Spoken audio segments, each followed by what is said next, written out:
Pesilat jadi dungu kalau dia diperintah oleh politisi. Yang main belakang itu pejabatnya dungu. Jadi kalau aura persaudaraan itu tidak timbul, akibatnya organisasi menjadi bisnis. Termasuk arogansi untuk mengambil alih kekuasaan orang lain dengan cara yang tidak jujur. Termasuk tingkat tertinggi untuk pencarian keadilan udah dijalani. Kebenaran tidak dipenuhi, mau ngapain? Gamparin aja orangnya.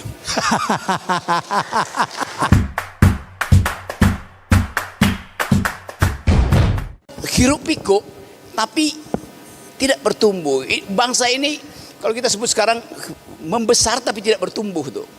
Kan beda kan? Membesar tetapi tidak bertumbuh tuh. Punya hati tapi tidak setia.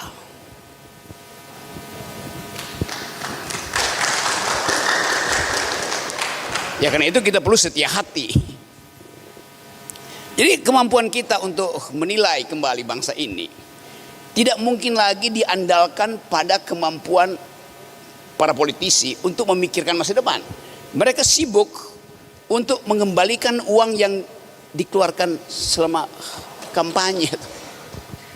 Nah kita sebagai sesama anak bangsa yang memilih untuk menumbuhkan hati melalui silat, melalui olahraga, jauh berbeda dengan silat, olahraga di panggung politik yang kompetisinya adalah Anda mati atau saya mati itu.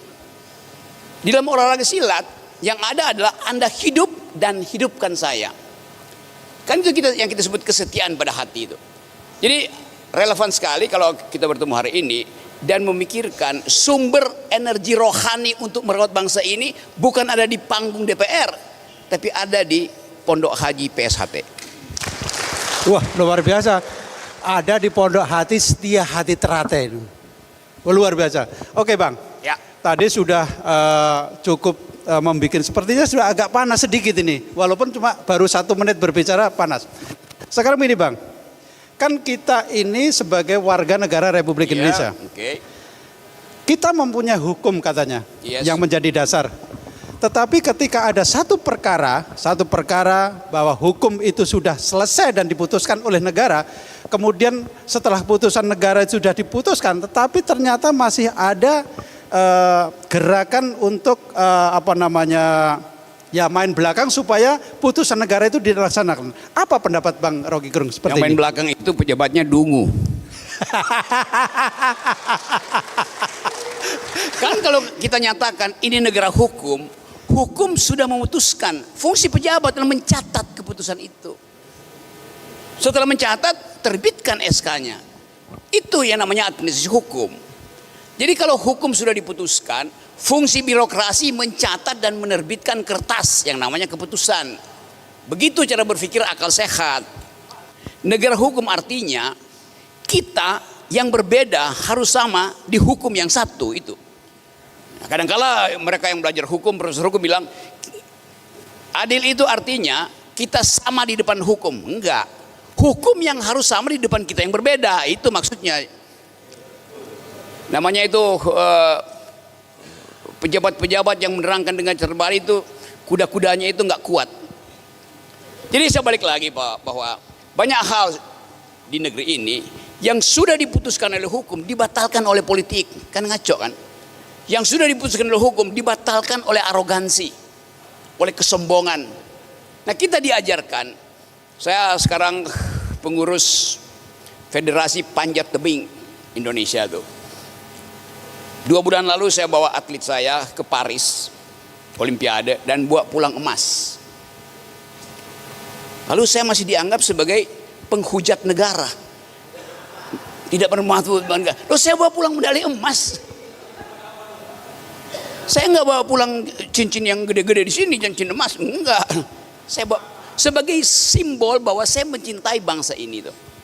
Jadi sebetulnya banyak prestasi dari siapapun yang tidak mungkin dimintakan penghargaan selain kejujuran kita untuk mengatakan ini demi bangsa. PSHT berkumpul demi bangsa, bukan demi organisasi. Karena itu organisasinya mesti bersih tuh. Jadi nah saya nggak tahu apakah di PSHT orang tahu tentang bangsa tapi yang berkuasa bangsat-bangsat. banyak di situ, banyak di dalam semua komunitas olahraga, federasi atau profesi kan. Karena tidak paham bahwa organisasi itu mengatur dirinya sendiri, punya hukum sendiri itu. Kemuliaan dari organisasi adalah patuh pada gurunya itu.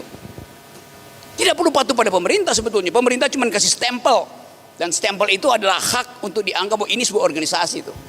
Tetapi energi batin yang harus dialirkan adalah kepatuhan pada guru. Itu yang namanya disiplin. Disiplin itu dari kata Inggris disciple. Disciple artinya murid. Orang Yunani bilang disiplinus artinya tunduk. Jadi ada dua hal yang penting. Semangat untuk memuliakan perguruan datang dari nurani yang bersih. Itu dulu dasarnya tuh. Setelah itu tentu harus didaftarkan. Dan mendaftarkan itu atas dasar hasil keputusan internal. Itu maksudnya tuh. Kalau misalnya ada dewan guru besar di sini, dewan penghulu adat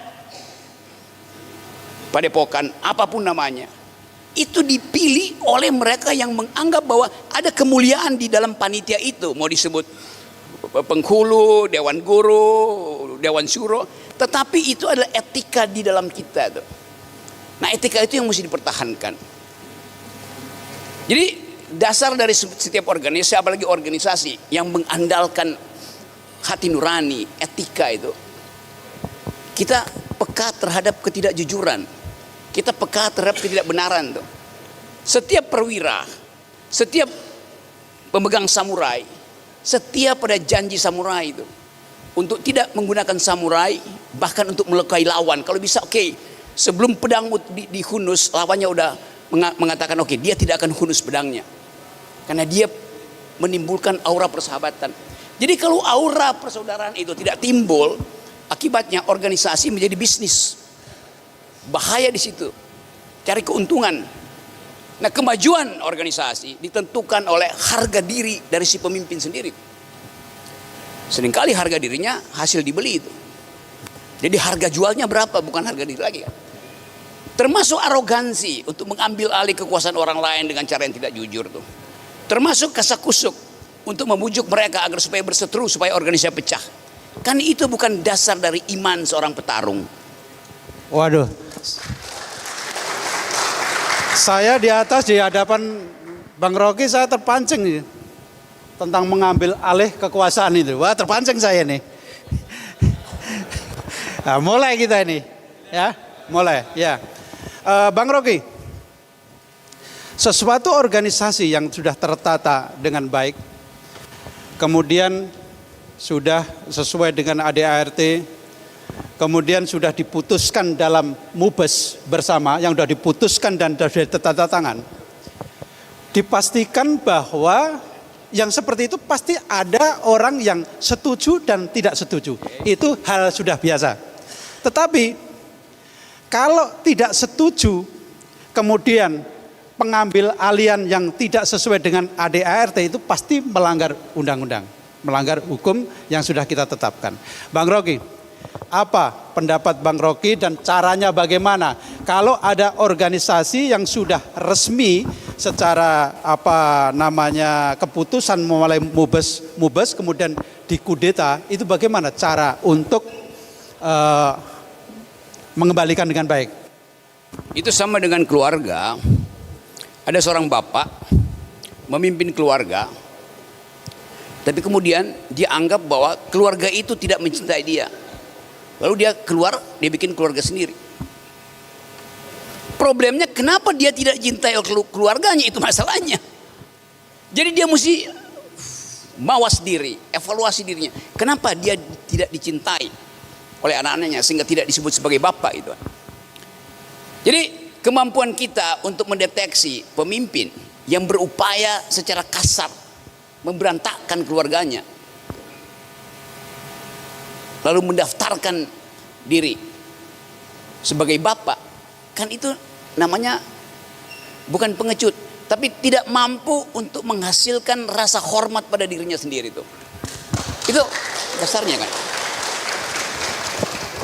Jadi sebelum hukum bekerja, hukum nurani harusnya bekerja dulu. Daripada jadi soal publik, Jadi kasak kusuk tetangga, kasak kusuk RT, kasak kusuk kecamatan, kasak kusuk bupati, sampai kasak kusuk nasional. Artinya si pemimpin itu dia tidak punya kemampuan untuk mengontrol dirinya tuh. Padahal olahraga ini olahraga untuk kemampuan untuk mengontrol bagian kejam dari manusia. Kan kita semua dilatih oleh alam untuk jadi bengis, jadi buas, untuk bertahan hidup. Tetapi peradaban kemudian mengajarkan kita kalau kita tetap bengis, maka kita akan saling menghabisi itu. Bahasa Latinnya homo homini lupus. Setiap kita jadi serigala buat sama kita. Jadi untuk mencegah itu dibuatkan organisasi. Organisasi itu semacam payung moral. Nah, kita harus menyepakati payung moral itu supaya ada peradaban di dalam organisasi. Jadi rampok merampok itu artinya watak seseorang yang belum matang sebagai makhluk. Wah, watak seseorang yang belum mampu menjadi makhluk. Ini luar biasa, dahsyat ini. Sekarang saya bertanya nih, apakah kita semua sudah mampu menjadi makhluk sekarang nih? Oh, mampu. Jangan mampu. Oke, Bang Rocky, kita lanjut lagi. Bang Rocky, ada sesuatu hal sebenarnya di dalam organisasi kita di PSHT Persatuan Hati Teratai ini. Di situ ada ADRT. Di situ sudah tercantum yang namanya berdasarkan Undang-Undang Dasar 1945 dan Pancasila. Ini di dalam ADRT kita. Nah, bagi orang siapapun juga sudah barang tentu pasti pakai dasar itu. Pakai dasar itu. Perkaranya di sini semua orang tahu mengucapkan bahwa dia adalah cinta terhadap Pancasila. Mengucapkan bahwa saya adalah berdasarkan Undang-Undang Dasar 1945. Tetapi kebanyakan ini implementasi dari itu semua belum paham. Tolong dijelaskan mengenai tentang kecintaan kita terhadap Pancasila dan ketaatan kita terhadap Undang-Undang Dasar 1945. Terima kasih, Pak. Anggaran dasar itu adalah pagar internal dari sebuah organisasi, pagar internal, batas-batasnya di situ. Keputusan hukum negara adalah pagar eksternal. Yang berfungsi pertama ada pagar internalnya. Kalau ada konflik, pindah ke pagar eksternal. Pagar eksternal hanya mengevaluasi kedudukan dari pagar internal itu, bukan masuk ke dalam pagar internal. Ini wilayah hati nurani kita, nggak boleh diintervensi oleh kepentingan orang lain kan. Jadi dari awal kalau kita membentuk organisasi, ada kesetiaan, ada janji, ada asas, ada legacy, ada apa namanya itu, macam-macam itu. Ada norma di situ, ada tabiat. Kan itu yang mestinya waktu kita mulai mendirikan organisasi, kita sepakat untuk menerima tabiat itu. Jadi kalau ada kasus misalnya, lalu tiba-tiba muncul sebagai problem hukum, artinya dari awal tabiatnya tidak dipegang itu. Nah kalau udah terjadi begitu, oke, kita minta pihak ketiga untuk menentukan. Nah kalau pihak ketiga paham tentang tabiat, maka pihak ketiga itu akan mengatakan kembalikan semua prosedur pada hukum internalnya, yaitu anggaran dasar, anggaran rumah tangga. Jadi negara cuma memeriksa prosedurnya mengikuti hukum internal atau tidak. Kalau diputuskan mengikuti, ya udah, perselisihan selesai. Keluarkan keputusan bahwa yang sah adalah hukum internal, kan itu dasarnya. Yang sekarang masih ada juga di Kadin, di mana-mana itu segala macam tuh. Jadi hukum internal itu dasarnya adalah moral dari organisasi itu tuh. Doa pribadi dari organisasi itu tuh. Itu dasar-dasar kita untuk percaya bahwa organisasi hanya hidup kalau hukum internalnya justru hidup. Kalau setiap kali ada problem lapor itu artinya hukum internalnya nggak bekerja tuh. Jadi dalam keadaan krisis, hukum internal tidak mungkin diinterpretasikan, maka minta tolong pada hukum eksternal, itu hukum negara. Hukum negara akan melihat hukum internalnya benar apa enggak. Maka hukum negara akan katakan hukum internal benar, maka jalan terus. Kan itu dasarnya kan. Gampang logikanya hukumnya. Oke. Terus begini. Kebanyakan di Indonesia, malu Bang, di Indonesia tentang penegakan hukum sekarang di Indonesia. Di Indonesia ini sudah ada putusan hukum. Putusan hukum sudah ditetapkan umpamanya. Tetapi kebanyakan kepada mereka dia bermain politik sehingga dia ada birokrasi penekanan terhadap penguasa itu supaya keputusan hukum yang sudah ditetapkan itu tetap ngambang. Ini terjadi di Indonesia. Jadi ketika ada dia bermain dengan secara politik, kemudian menekan kepada aparat penegak hukum atau hukum yang sudah menetapkan itu, sehingga ketetapannya tidak berjalan. Bagaimana cara mengatasi orang yang bisa menegakkan hukum betul yang tadi sudah diterangkan dari awal, kan sudah bahwa hukum yang sudah ditetapkan harus ditaati. Dan pada saat sekarang kebanyakan adalah birokrasi tentang politik. Bagaimana Bang?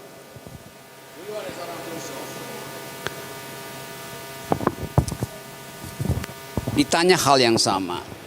Kalau kepastian hukum sudah ada, kalau gerak nurani udah terjadi, kalau tingkat tertinggi untuk pencarian keadilan udah dijalani, dan ternyata kejujuran dan kebenaran dan tidak dipenuhi, mau ngapain? Kata filsuf itu, gamparin aja orangnya. Yes. Kan seluruh hal, kan kayak kita mau mencapai surga, ada tarikatnya itu. Sini nyampe, sini nyampe. Kita lolos di ujung. Terus malaikat bilang, enggak, kamu gak boleh masuk surga. Tendang aja malaikat. Artinya malaikat berbohong. Dia kasih kita ujian, kita lulus ujian. Terus dia bilang, kamu gak lulus. Itu artinya malaikat yang disogok oleh iblis. Kan itu dasar pikirannya kan. Hukum itu adalah prosedur hati nurani pertama-tama. Karena itu hakim, dia mesti pakai hati nuraninya dulu, baru dia cari undang-undang untuk membenarkan keputusannya. Karena itu disebut hakim punya hak untuk bahkan ketika kasus itu tidak ada dalam undang-undang, dia mesti putuskan dengan hati nuraninya. Jadi sekali lagi, Indonesia ini, negeri ini kekurangan kemampuan untuk mengevaluasi dirinya. Saya mengajar di Mahkamah Agung. Kelas saya lebih dari ini, 1.500 hakim itu. Problemnya sama diajukan. Pak Rocky bagaimana memutuskan? Kalau udah terjadi tapi nggak mungkin juga ada keputusan. Etika hukum kita jelek sekali. Bayangkan misalnya di luar negeri. 2 bulan lalu saya ada di Prancis, di Paris itu. Saya berdiri di depan PT UN Prancis, Pengadilan Tata Usaha Negeri Prancis. Ketemu dengan seorang warga, saya tanya fungsinya apa pengadilan ini? Kata orang Prancis itu, begini Bapak, kalau ada pejabat dapat undangan untuk menghadap PT UN, baru undangan loh, belum pemeriksaan sidang, pejabat itu 1 menit setelah dia dapat undangan dari Pengadilan Tata Usaha Negara Prancis, dia langsung mengundurkan diri. Sidangnya belum dimulai, karena dia tahu saya dipanggil artinya pasti saya ada salah. Mending mundur aja tuh. Itu etikanya. Di kita di sini udah berkali-kali dipanggil, diputuskan salah, tetap masih menyogok, tetap nggak mau terima keputusannya. Jadi ini soal moral, kematangan mental, kematangan peradaban kita itu. Itu juga menyangkut tadi pejabat-pejabat negara yang diperintahkan untuk menerbitkan keputusan nggak mau terbitin. Sebetulnya tanpa diminta pun dia terbitin aja kan. Walaupun ada hukumnya 30 hari Anda nggak terbitkan, berarti keputusan Anda tidak kami dengar. Tetapi sekali lagi kita ingin supaya negeri ini dituntun oleh etika, oleh peradaban, bahwa yang diputuskan oleh hakim itu di dalam kemuliaan hakim harus dijalankan oleh petugas negara tuh. Itu dasarnya. Oke. Ini tadi saya tanyakan ya. Kenapa saya tanyakan sama Bang Rocky Gerung, dan jawabannya itu jelas. Seandainya kita ini kan orang yang di lapangan menganggap umpamanya mempunyai suatu kasus, kok kasusnya nggak cepat-cepatnya. Ini karena ada permainan politik di situ. Supaya saudara-saudaraku semua paham bahwa permainan politik di dalam itu ternyata ada. Maka kita bisa berkesimpulan bahwa bukannya tidak bekerja, tetapi memang pekerjaan itu sudah dilaksanakan, tapi karena ada yang bermain politik itulah yang memperlambat suasana, kan begitu? Paham? Oke. Bang Rocky, di sini tuh Indonesia ya Bang ya? Di sini Indonesia ya? Bagian dari. bagian dari Indonesia. Iya. Dan kita sebagai warga negara Republik Indonesia. Ya, oke. Berarti kita sebagai warga negara Republik Indonesia. Ini satu lagi pertanyaan buat Bang Rocky sebelum nanti ada pertanyaan dari saudara-saudaraku semua di sini. Bang Rocky ini kan cara berbicara memang mungkin bisa mengubah kata dalam 1 detik. Nah, dan pasti juga banyak ancaman-ancaman. Pasti. Ancaman dari mana saya nggak tahu, mungkin dari tekanan atau apa. Nah, maksud saya tanyakan di sini, kalau saudara-saudaraku semuanya umpamanya ada tekanan dari apapun, itu udah biasa. Bang Rocky, saya mau bertanya, selama Bang Rocky itu berbicara tentang kritik terhadap apa ya bisa dikatakan putusan negara atau apa, bagaimana cara mengatasi ancaman-ancaman ataupun apa itu? Biar mana Bang? Ya, apa yang disebut ancaman itu? Saya terancam justru kalau nggak bisa naik gunung. Yang bisa mengancam saya adalah salju, suhu yang turun, jurang 3 kilo, itu ngancam saya. Justru dalam ancaman itu saya menjadi teliti. Saya menjadi pekah. Jadi hidup itu adalah tibakan dirimu di batas ancaman. Hidup yang tidak pernah terancam itu bukan hidup yang layak dijalani.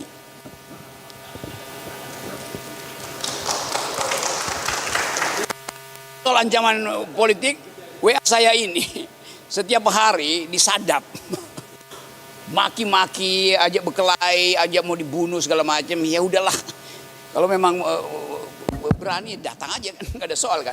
Jadi ngancam itu artinya begitu banyak orang yang takut menghadapi kejujuran dan kebenaran, karena itu dia ngancam. Ya, jadi jangan, kita ini sebagai pendekar kan, pendekar ya. Ya pendekar itu jangan sampai takut diancam. Tadi sudah diterangkan ini. Makanya saya bertanya, diancam itu jangan takut karena banyaknya orang yang diancam itu berarti kebenaran. Nah, sekarang daripada saya kan, ini kan semua ada senior saya Bang. Ya kita ngobrol. Ya ngobrol, ini senior saya Bang. Nah, apa aja soal. Nah, sekarang tolong Bang, jelaskan lagi tentang tadi kan tentang ada kenegaraan tadi, berbangsa dan bernegara tadi. Ini tadi saya ini pada teman dia akan bertanya langsung kepada Bang. Pada saat sekarang kita saya ini tadi keterangan dari Bang Rocky, saya rasa sudah cukup bagi kita semuanya untuk menerima keterangan tadi. Nah, sekarang saya silakan bertanya langsung kepada Bang Rocky tentang pembahasan. Silakan. Saya membuka satu dulu ya sama Mas Agus Susilo. Silakan Mas. Ya. Terima kasih. Selamat siang Bang Rocky. Tadi sebetulnya kita moderator menyebut soal perjanjian luhur. Kalau di bahasa Latin sebetulnya perjanjian luhur itu kan bersifat mengikat. Dan kita itu punya forum namanya parapatan luhur itu sama dengan kongres, sama dengan musyawarah besar, MUBES. Nah, perjanjian luhur yang dihasilkan melalui proses yang sangat demokratis dan itu bersifat mengikat, yang semuanya disepakati konsensus itu oleh para peserta yang hadir di situ. Tapi kemudian perjanjian luhur itu diingkari di tengah jalan saat proses itu. Nah, saya sering menyebut Pacta sunt servanda. Jadi perjanjian luhur yang mengikat itu kemudian diingkari di tengah jalan. Kemudian kami hasil yang dikasih mandat di dalam parapatan luhur itu kemudian dikudeta di tengah jalan. Dan kami dianggap tidak sah oleh segelintir orang yang kemudian ada ancaman, ada intimidasi untuk dipaksa untuk mengingkari perjanjian luhur yang kita anggap sudah menjadi Pacta sunt servanda. Mohon dijelaskan karena beberapa waktu yang lalu Bung Rocky debat dengan si Sylvester soal fakta sun servanda yang dia tidak tahu sama sekali soal fakta sun servanda. Terima kasih, mohon penjelasannya.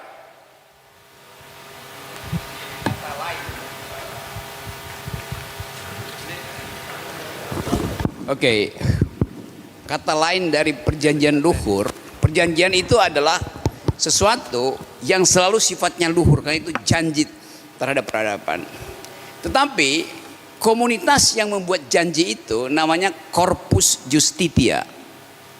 Corpus artinya tubuh, badan, justitia artinya keadilan. Jadi community of justice bahasa Inggris begitu tuh. Kita menyebut diri komunitas keadilan karena kita tidak ingin ada orang yang tercecer karena ketidakadilan. Kita rangkul yang tidak adil, yang mengalami ketidakadilan. Masalahnya kalau di dalam korpus sendiri ada orang yang mau berbuat tidak adil, kan itu bertentangan dengan prinsip keadilannya kan. Jadi korpus justitia, komunitas keadilan ini justru dihidupkan oleh saling percaya di antara antara anggota. Anggota yang merusak, dia biasanya dengan sadar keluar dari organisasi, bukan merusak organisasi. Kan kalau ada satu anggota di sini merasa bahwa dia membahayakan organisasi, dia harus keluar. Bukan dia justru mengangkangi organisasi. Saya kasih contoh dalam ilmu kesehatan. Tubuh manusia itu ada banyak sel. Kalau ada satu sel yang rusak oleh Tuhan, diberi dia energi untuk bunuh diri. Sel itu oleh alam semesta dirancang supaya jangan mengganggu sel yang sehat lain. Sel yang mengalami masalah di dalam dirinya, dia akan bunuh diri, namanya apoptosi dalam ilmu kesehatan tuh. Sel itu tahu diri, saya bunuh diri supaya sel yang lain itu tidak terganggu tuh. Kalau dia gagal bunuh diri, dia mengalami metastasi. Metastasi artinya menyebar jadi kanker. Nah, sel yang nggak tahu diri yang menjadi kanker, yang mesti dioperasi, digunting, potong, supaya tidak mengganggu korpus justitia ini. Itu maksudnya. Prosesnya ada, teguran pada si sel. Sel, kamu sakit, kenapa masih cawe-cawe gitu. Kasih teguran kedua, dikasih antibiotik, masih bandel. Di terapi, radiologi masih bandel. Ya dibedah, dioperasi, dipotong. Kan begitu jalan pikirannya kan. Kan semua hal yang sudah kita maksimalkan, kalau terhalang oleh sel yang rusak ini, maka selnya hanya mesti dikeluarkan. Itu jawabannya ya. Oke. Ya, sangat jelas ya. Oh, luar biasa, sangat jelas. Oke, kita lanjutkan yang kedua. Tadi yang tanya Mas Purwanto. Silakan Mas Purwanto. Ya, baik. Terima kasih Bang Rocky. Ya. Saya sebelum ini yang melaksanakan Rakernas ini kan namanya organisasi yang bersifat persaudaraan, ilmunya adalah setia hati. Nah, terate itu melambangkan bahwa kita itu bisa hidup di mana saja, bisa di daratan, di gunung, dan itu makna dari ini. Tapi faktanya tadi disampaikan oleh Mas ini sebelumnya, ternyata organisasi ini nggak baik-baik saja. Padahal kan kalau lihat dari judulnya ini tidak harus terjadi seperti itu. Artinya kalau dalam istilah yang populer yang diistilahkan oleh Bang Rocky, kita ini masih berada di lingkungan yang kedunguan gitu ya. Iya kan, mestinya kan nggak terjadi.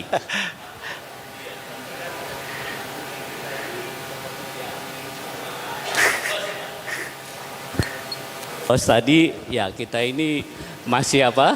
Masih dungu. Masih termasuk.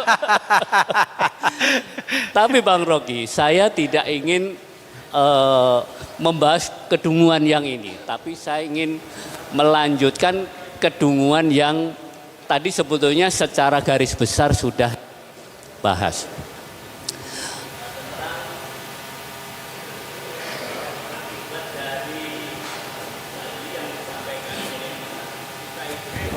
Mike.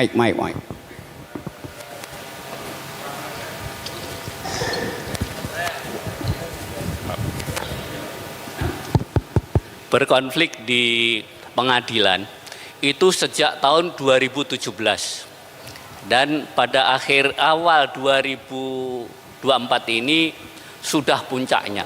Semua sudah close bahwa kita itu sudah memenangkan di berbagai lini pengadilan. Tinggal eksekusi. Nah, masalah eksekusi ini kita sudah jalani mungkin hampir setahun lah melalui jalur-jalur formal yang tersedia di negara ini. Tapi hingga hari ini eksekusi itu tidak kunjung dilaksanakan, bahkan terkesan salah satu lembaga lah itu cenderung memberi peluang dan melindungi daripada pihak yang nyempal tadi. Nah, sebetulnya kita ini coba dirangkum saja apa sebenarnya yang akan ditanyakan. Sebagai manusia kan ada batas kesabarannya, ya kan? Dan masih ada satu jalur lagi yang menurut undang-undang itu diperbolehkan.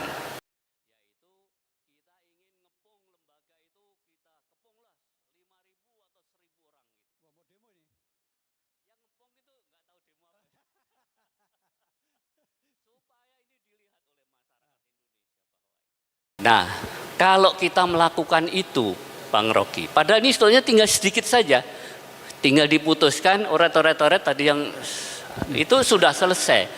Kalau kita melakukan hal seperti itu, apakah kita ini masuk dungu nggak? Untuk ngejar yang kecil itu tadi.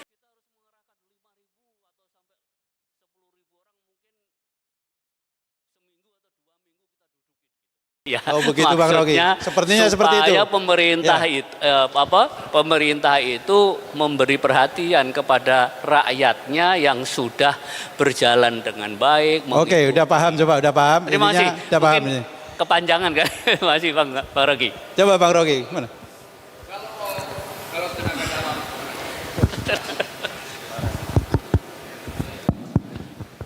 Ya saya ngerti jenjang penuntutan hak. Menuntut hak itu berjenjang. Kalau tenaga dalam saya tidak dihormati, maka saya pakai tenaga luar. Kan begitu caranya kan? Upaya saya untuk meyakinkan dengan hati nurani itu tidak didengar. Sama seperti mahasiswa. Upaya untuk kasih konsep alternatif pada pemerintah malah dipenjara. Sama seperti buruh, berupaya menuntut hak malah dikerdilkan haknya. Akibatnya ya demonstrasi biasa aja. Jadi kalau demonstrasi itu sebagai ungkapan keinginan untuk mencari keadilan, maka hukum akan berpihak pada demonstran. Kan yang kita tuntut adalah hak kita yang sudah legal, bahkan hak etis kita. Jadi nggak ada soal demonstrasi. Cuman lakukan itu setelah tanggal 5 Oktober karena ada hari TNI. Dan sebelum tanggal 20 Oktober. Ya karena 20 Oktober ya pemerintah pindah ke Pak Prabowo itu. Supaya jangan bebani Pak Prabowo masalahnya, maksudnya gitu. Tapi saya mengerti bahwa ada batas untuk menuntut. Kesabaran tak terbatas. Tetapi hak itu ada batasnya tuh. Saya pasti sabar terus.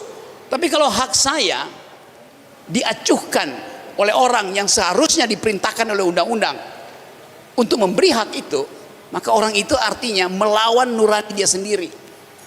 Dia diperintah oleh undang-undang keluarkan keputusan, dia nggak mau keluarin, artinya dia melanggar perintah undang-undang. Undang-undang itu yang buat saya, jadi dia melanggar kedaulatan saya. Logikanya begitu. Nah, hak itu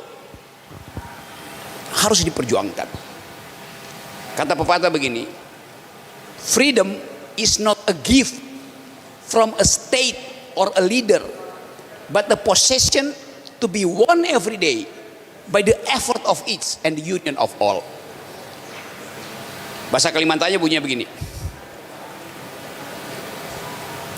Hak atas kebebasan itu bukan hadiah dari negara atau pemberian seorang pemimpin, tetapi hal yang harus diperjuangkan setiap hari dengan cara sendiri dan dengan dukungan bersama. Itu maksudnya. Jadi moral itu ada kalau dia diperjuangkan. Kalau didiamkan, dianggap bahwa Anda tidak mau berjuang untuk merebut, berarti Anda memang salah itu. Kan bukan itu watak dari para pencari keadilan. Kalau saya berdiam diri terus selama 10 tahun ini, maka dianggap saya membenarkan semua hal buruk di dalam sistem hukum kita. Karena itu saya teriak terus. Konsekuensinya apa? Konsekuensinya sampai sekarang mungkin ada 37 laporan ke Bareskrim. Tapi buat saya nggak ada soal. Yang penting hati saya tidak disiksa oleh ketidakjujuran itu. Konsekuensinya begitu kan? Nah, hati yang bersih itu akan dituntun oleh keberanian moral untuk bahkan bertarung untuk merebut hak yang adalah milik kita. Itu aja. Etosnya begitu. Ya. Jadi pada dasarnya apa yang ditanyakan Mas Pur ada dan diterangkan oleh Bang Rocky bahwa menyampaikan pendapat di muka umum itu dilindungi undang-undang. Karena di sini pada saat sekarang ini apapun keputusan hukum tanpa ada tekanan yang betul-betul menekan, biasanya molor panjang sekali. Jadi jangan sampai kita mempunyai prinsip bahwa menyampaikan hukum itu kok membuat onar. Itu adalah salah, karena semua adalah dilindungi undang-undang selama ada surat pemberitahuan, kan begitu, tempat maupun jumlahnya di situ. Nah, Bang Rocky, ini tadi ada 2 pertanyaan yang sudah jelas, gamblang dan diterangkan. Saya seperti halnya tadi sudah disetujui, saya masih membuka lagi tadi karena ada mungkin bukan hanya 1-2. Barangkali masih ada yang bertanya, tolong angkat tangan. Ini 3 lagi aja ya, 3 lagi ya, karena batas waktunya sudah ini 3 lagi. Oke? Ya, 1, 2. Oke, 3. Pertama dulu, silakan. Yang ini aja ya, yang singkat padat. Baik, mohon izin Mas, saya Pak Jeta dari Singapura Sumatera Utara. PSAT adalah organisasi persaudaraan yang setia pada hatinya, memiliki nilai tujuan mendidik manusia berbudi luhur, tahu benar dan salah. Nah, apa pandangan Bung Rocky tentang budi luhur menurut akal sehat? Terima kasih. Budi luhur itu seperti sungai yang tak terlihat, tapi dia menghidupkan pohon. Kalau saya tanya, apa itu sungai? Di dalam kurikulum sekolah, sungai itu yang air yang mengalir dari puncak gunung pergi ke muara, diberi laut. Ya, itu kelihatan. Tapi budi luhur tidak kelihatan.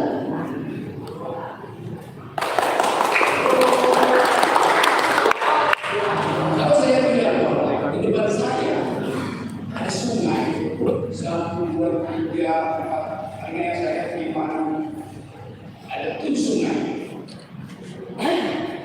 Mana sungainya? Saya bilang, sungai yang 3 di laut itu sisa-sisa dari sungai yang naik ke ujung daun dalam akar pohon. Setiap pohon adalah sungai. Di dalamnya ada pembuluh kaplean. Matahari meminta pohon itu menaikkan air dari tanah tiba di ujung daun. Sebenarnya di hijau ada fotosintesis. Kita tidak lihat begitu. Tapi akibatnya kita lihat dia tumbuh, berbunga, budi luhur itu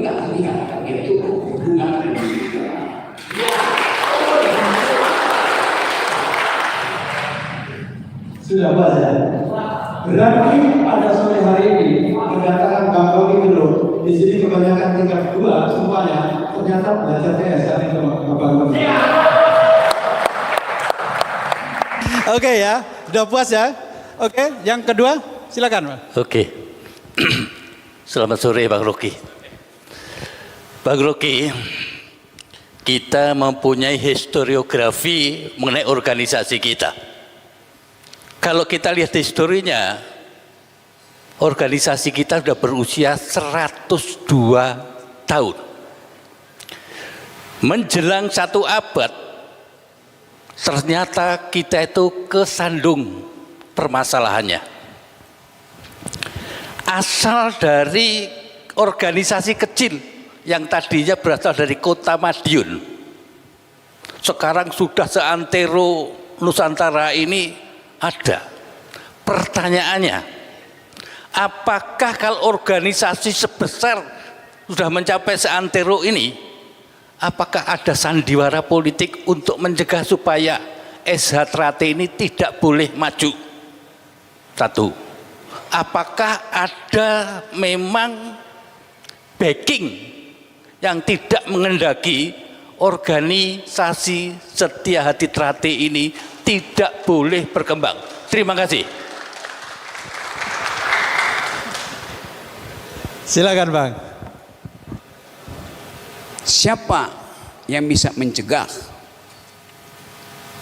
musim bunga? Para perampok bisa merusak taman, tapi tak seorang pun yang mampu mencegah tibanya musim semi. Ini bisa dirusak, tetapi budi luhur itu tumbuh terus. Mungkin ada orang yang menganggap wah ini Trate ini udah kita ganti dengan enceng gondok. Ada aja mungkin orang merasa begitu. Tapi si enceng gondok pun tahu bahwa dia hanya pengganti.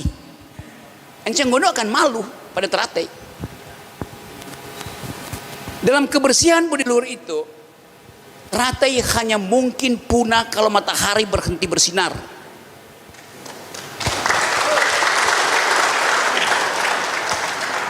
Pertanyaannya, siapa yang bisa menghentikan sinar matahari? Dah, segitu dulu ya. Oke, jelas ya. Sampai keluar enceng gondok ini. Ya. Oke, karena pertanyaan memang sangat kritis. Oke, silakan Mas, lanjutkan Mas. Selamat siang, Bung Rocky. Terima kasih kehadirannya. Tadi siapa ya? Tanyalah. Oke, yang di sini. Banyak orang belajar bermacam-macam ilmu. Ilmu hukum yang bertujuan untuk menegakkan keadilan. Ilmu ekonomi untuk menegakkan kemakmuran. Tapi kenyataannya begini Om Rocky. Apa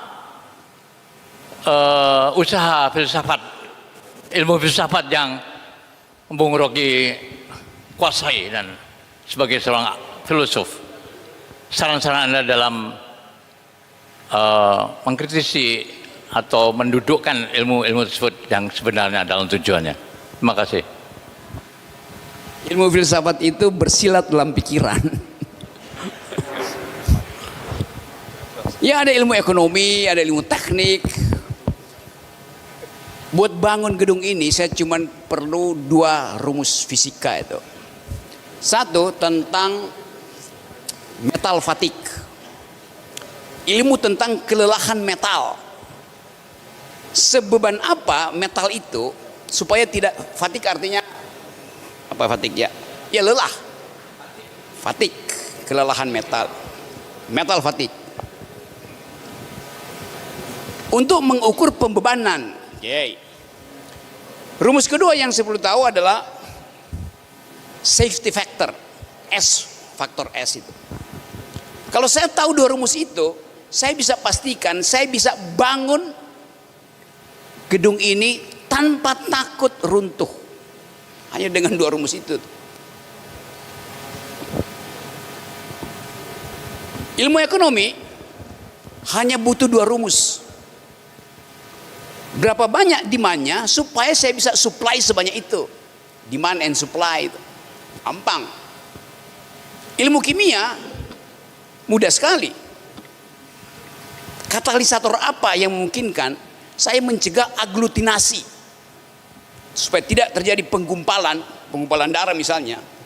Masa mesti ada sesuatu untuk mencairkan darah itu? Tinggal buku kompendiumnya gampang. Tetapi berfilsafat artinya mengetahui semua masalah, bahkan sampai hal yang tidak bisa dipikirkan itu.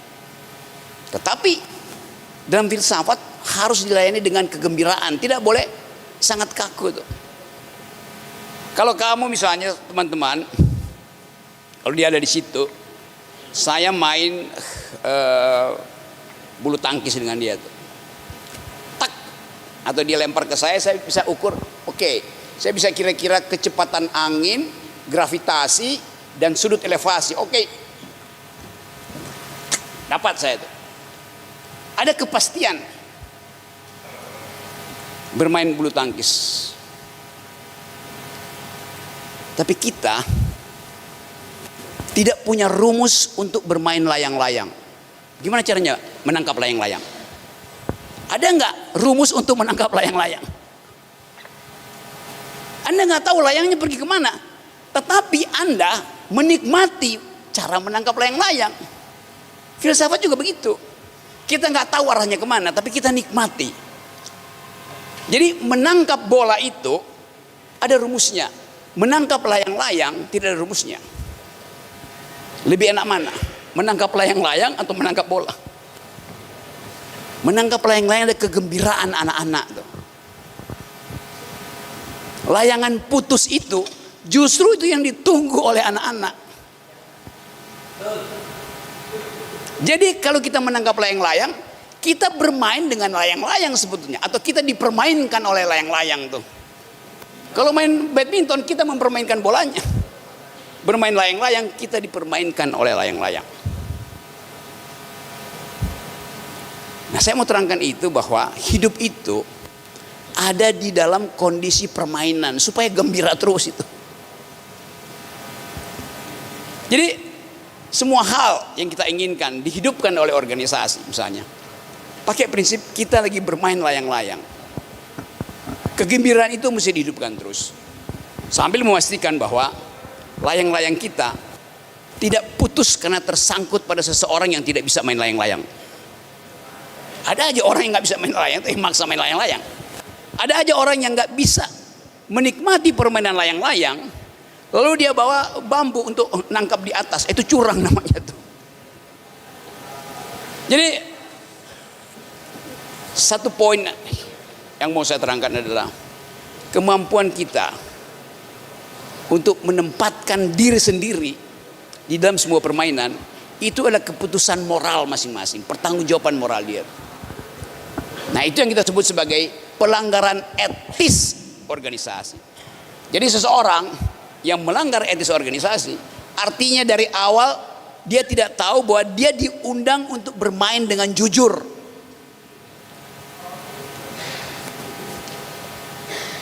Jadi periksalah diri kita masing-masing, siapa yang tidak bisa bermain dengan jujur. Semua kita sedang menunggu layang-layang itu jatuh di sini lalu kita berebut dengan kegembiraan.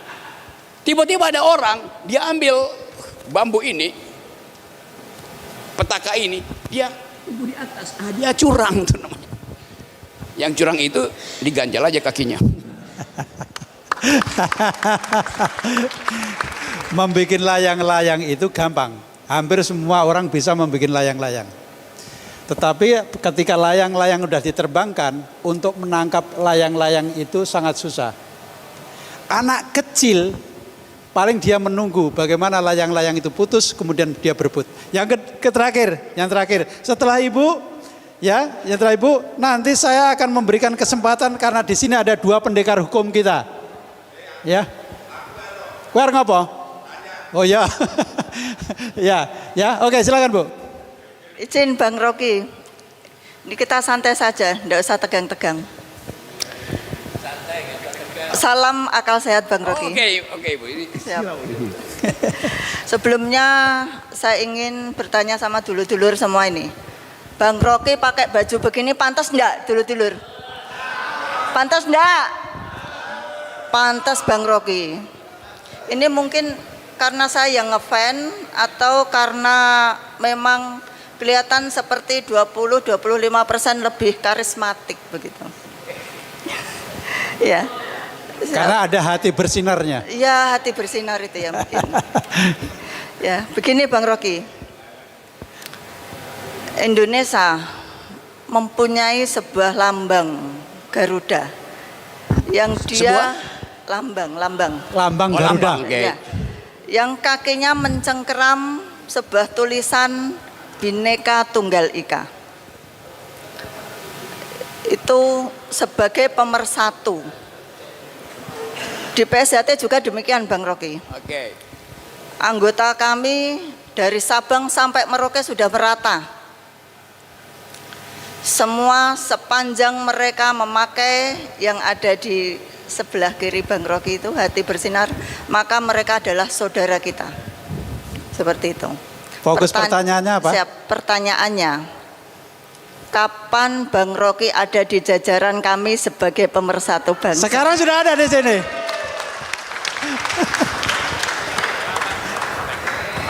Oke Bang Rocky ditanya kapan Bang Rocky ada di jajaran kita katanya.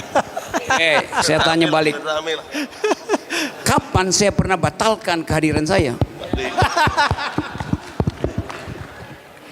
Kan setia itu ditanam dalam hati, bukan yang tampak di jaket.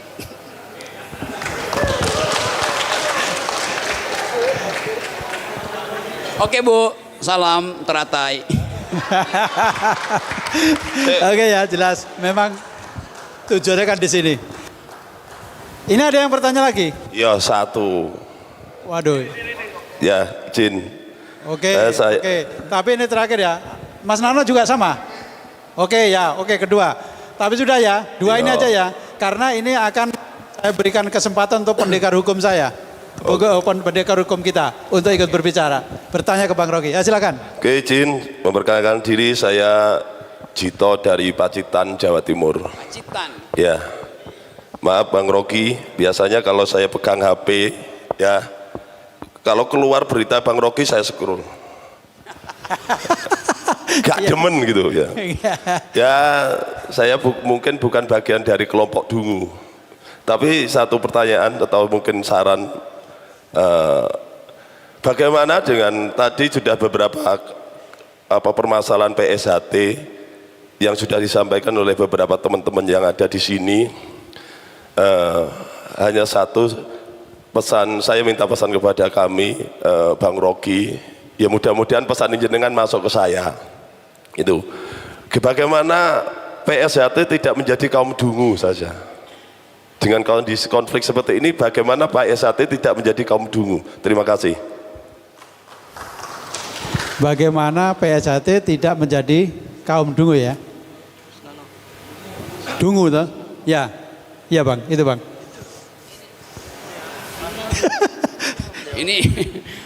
Ini soal yang memungkinkan saya berhenti jadi pengamat politik. Karena belum pernah saya bayangkan ada pesilat yang dungu. Yang saya bayangkan tuh politisi itu. Pesilat jadi dungu kalau dia diperintah oleh politisi.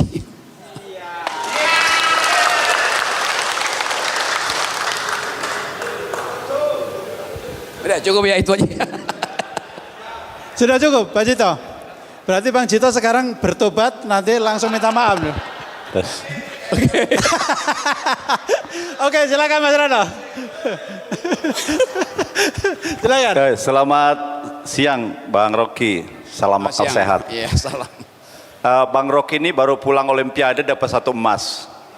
Jadi silat juga pengen Olimpik. Pandangan Bang Rocky, mampu nggak kira-kira silat? Jalan ceritanya gimana supaya silat juga ikut Olimpiade dapat medali emas seperti Bang Rocky pajak dinding? Thank you. Wah tajam ini, tajam Bang ini Bang. Silakan Bang. Ya saya bawa pulang medali emas soal panjat tebing itu, dan mestinya saya bawa pulang 2 emas, 1 untuk pria, 1 untuk perempuan. Tetapi olahraga panjat tebing itu olahraga yang paling penuh risiko, karena ada pasir kecil aja di pin itu, kepleset dikit hilang semua harapan itu. Anda melirik 2 detik untuk melihat lawan Anda kehilangan kesempatan untuk menyentuh ujung dari wall itu. Di dalam kasus Paris kemarin misalnya, salah satu atlet kita udah di atas lawannya itu. Tetapi mungkin sekali karena secara psikologi dia menganggap sudah di atas, maka dia waktu menyentuh dia ayunkan tangannya.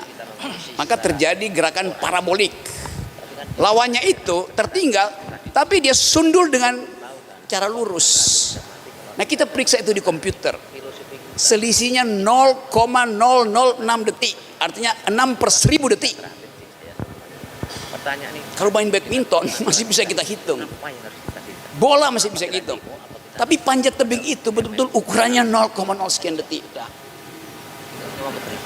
Per nano detik bahkan. Nah, pencak silat punya seluruh fasilitas untuk di riset secara komputasi itu. Jadi ilmu olahraga sekarang dibantu oleh teknologi untuk melihat gerak mana yang paling efisien, gerak mana yang memungkinkan kita menghalangi lawan kita. Hanya dengan bunga-bunga pertama itu. Jadi kalau ada kompetisi pasti Indonesia menang tuh. Yang kedua, silat itu diasuh oleh alam semesta. 100 tahun kita bersilat. Seluruh energi yang kita keluarkan waktu kita bersilat, keringat kita, nafas, karbohidrat kita kan diserap oleh alam kan. Hukum kekalahan energi kita tidak hilang. Waktu kita keluarkan karbohidrat, bersilat di bawah pohon beringin, beringinnya menyerap karbohidrat itu untuk fotosintesis. Nah. Jadi buat saya silat ini memang masih ada perdebatan kategorinya apa nanti cara membuat hitungan hukumnya itu. Tetapi untuk memungkinkan kita aktifkan silat ini sebagai olahraga dunia,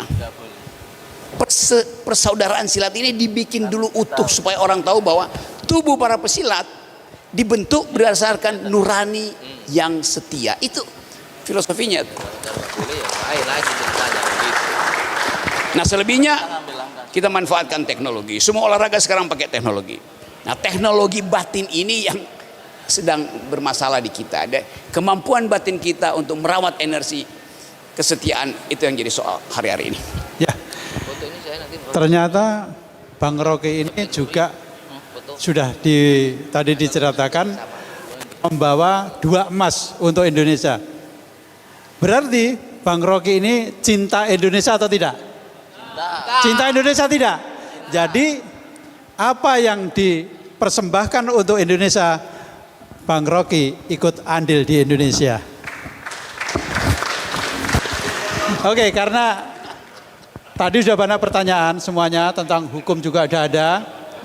Nanti masalah hukum tersendiri. Masalah hukum tersendiri. Sudah waktunya sudah 1 jam lebih. Dan ini saya kira cukup Bang Rocky dan cukup jelas. Pertanyaannya juga tajam sekali. Dan saya memohon kepada saudara-saudaraku semuanya, nanti kita kalau mau berfoto bisa di sini bersama-sama atau di sini semua. Sekali foto langsung, jangan sampai berebut sendiri-sendiri karena Bang Rocky ini sangat capek sekali. Gimana Bang? Pemberian plakat buat Bang Rocky. Kenapa? Pemberian plakat. Oh iya, Bang Rocky akan diberikan kenang-kenangan oleh Ketua Umum. Dipersilakan Pak Ketum untuk ke atas.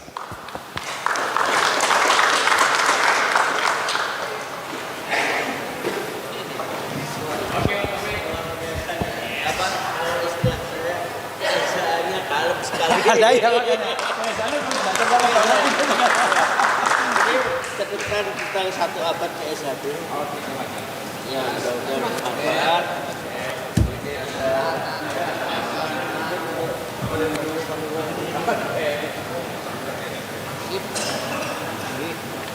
Oke,